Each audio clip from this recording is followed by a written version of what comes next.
Lieutenant Rexford Maxey to Mrs. W.J. Maxey, Christmas, 1918. I was leading my platoon along a road upon one side of which was a bank about 15 feet high, and on the other the Azure River in the town of Chapis, or rather the ruins of the town.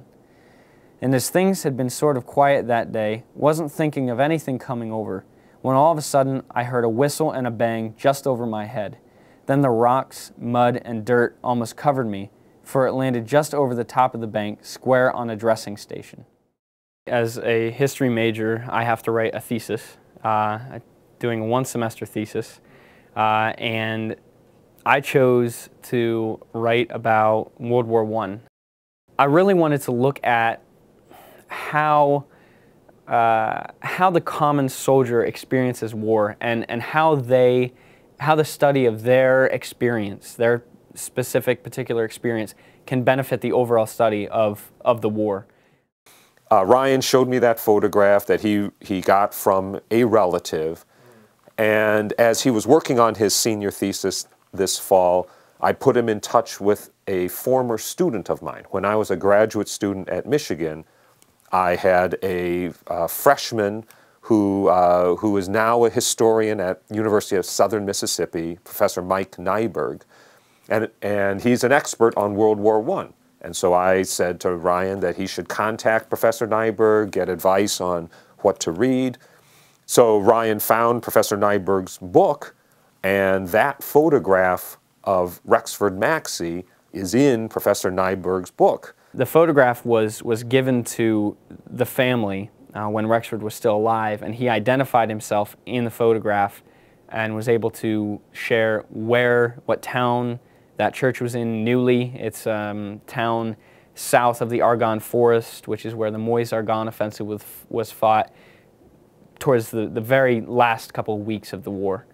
His diary entries and letters share about his time in that town and working with the soldiers. The church was used as a hospital, and he was kind of in charge of a small portion of that.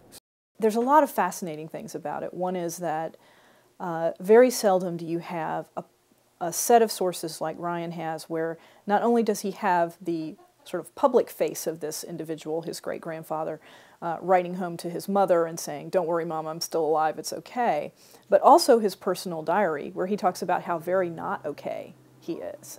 Lieutenant Rexford Maxey to Mrs. W.J. Maxey, October 27th, 1918. We can still hear the big guns and the planes raid us almost each clear night, so that we still consider a dugout a good place to sleep in. But we aren't in much danger. Just before this, we had been burying dead, and it wasn't the most pleasant task imaginable, but it had to be done. We also built roads for the big guns and small vehicles to go over through no man's land just after the boys went over the top, and it's no means excitement being shot at when you're working in plain view.